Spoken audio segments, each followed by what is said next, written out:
is my health class project on gingivitis. We have Rosalind Gobin with us, our health professional, and she'll talk to us about it. Can you tell us about, what is gingivitis? Gingivitis is a disease of the gums. It's inflammation, it's bleeding gums, swollen, red, puffy, ugly looking gums. How could you prevent it? Actually, it's very easy because it's reversible. All you have to do is brush properly, floss properly, get your teeth cleaned to remove all the bacteria that is the cause. Okay. How would you treat it? So you would want to go to the dentist. The hygienist or the dentist can let you know what situation you're in. How would you treat it? You would treat it with getting your teeth cleaned. So every 6 months, when the hygienist cleans your teeth, she's removing the bacteria and the plaque that is the cause. So the treatment is getting your teeth cleaned and then properly brushing, which is sometimes you just have to tweak your style of brushing. You have to literally brush into the gum tissues.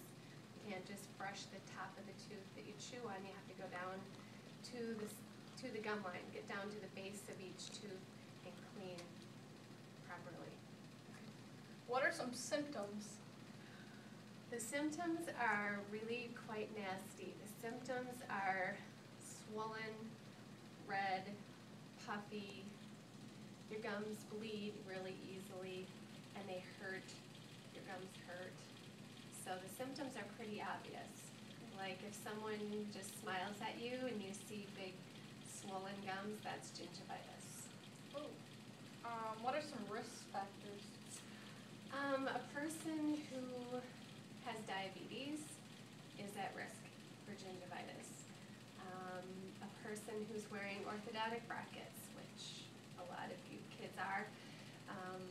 People who have big fillings, big not so nice fillings that have big edges on them, catchy edges, crown margins, things that plaque sticks to.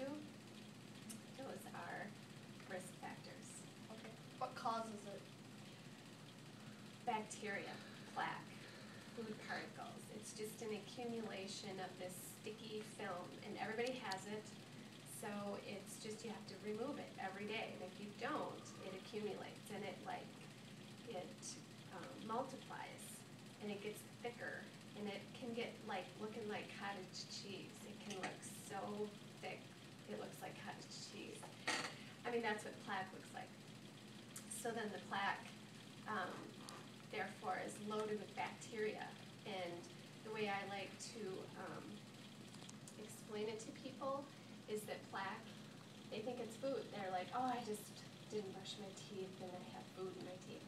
Like, no, this is bacteria. If I put this scraped it off your tooth and put it under a microscope, you would see that there are bugs, there are germs. That's nasty. Literally.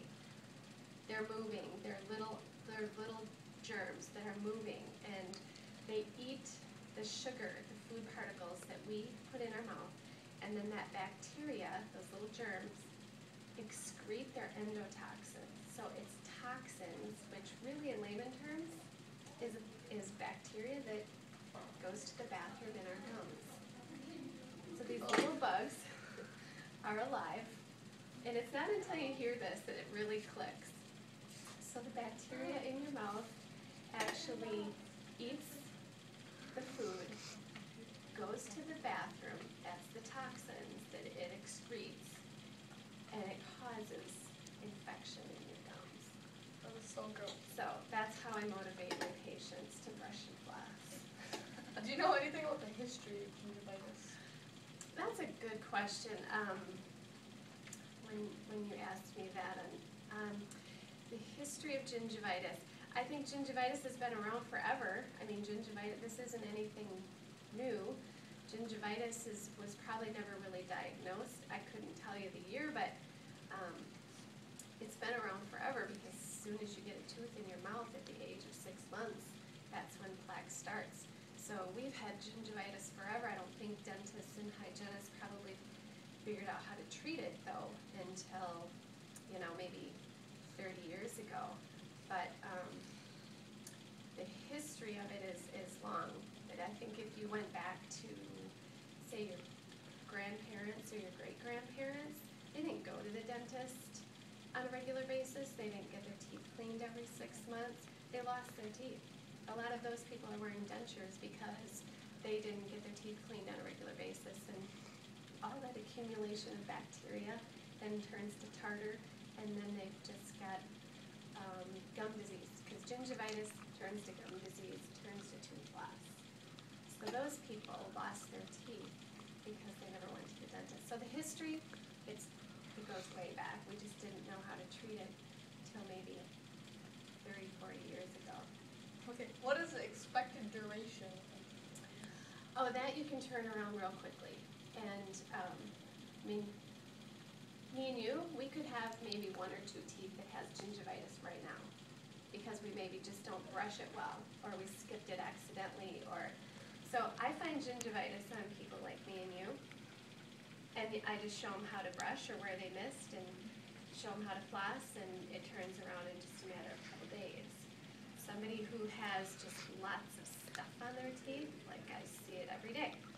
Somebody who hasn't had their teeth cleaned in 10 years, I have a major cleaning to do. They have to come back for a second cleaning to make sure things are getting healthy, but I can turn them around in about 2 weeks. So gingivitis is reversible. That's the good news. It doesn't mean you're going to lose your teeth, but gingivitis is reversible. So, Okay, thank you for being with us today. yeah, you're welcome.